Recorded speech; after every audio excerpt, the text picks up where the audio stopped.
200 gram mushroom एमती लंबा लंबा करी काटी नेइछु।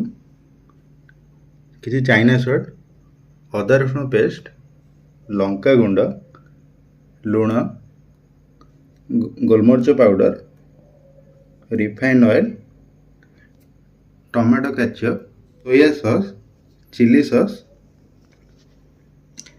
पियाज किसी एमती लंबा लंबा करी काटी नेइछु, कंचा लंका,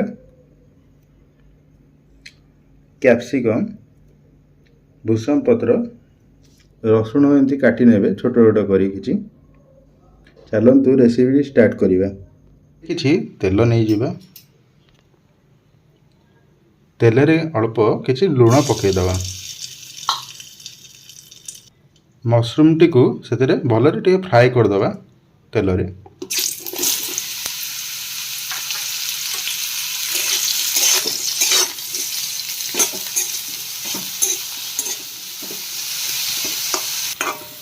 मशरूम टी आमर फ्राए हो गलानी ताको काढ़ी नवा। अल्प किछि तेल नहीं जिबा। तेलटी गरम हो गलानी हेतरे रसुण कंचा टमाटो पके दबा।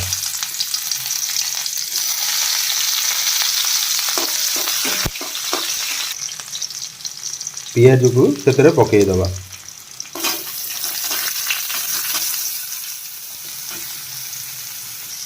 भूसम पत्र सेतरे पके दबा।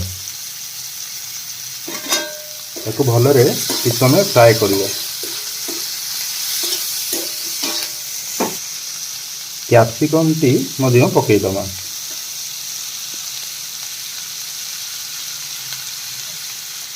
सेतरे अल्प लुण ऐड कर नबा। ताको किछ समय फ्राए कर नबा।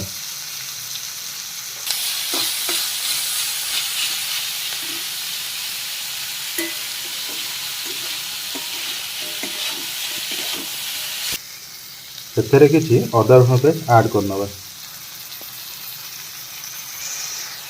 अल्प लंका गुंड ऐड कर नबा। सेतरे किछि चाइना सॉल्ट ऐड कर नबा। ताको भलरे मिसई नबा।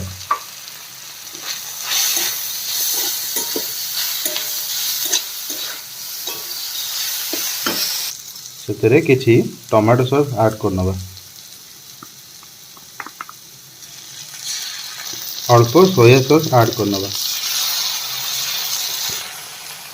किछि चिली सॉस ऐड कर नबा। भलरे ताकू मिसई नबा।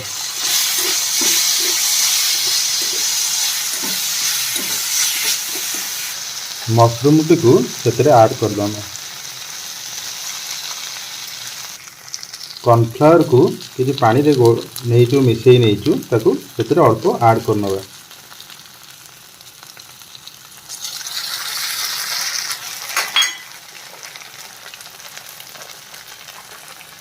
ताकू भलरे मिसई नबा टिके भलरे। सेतरे किछि गोलमरिच पके नबा। ताकू भलरे मिसई नबा।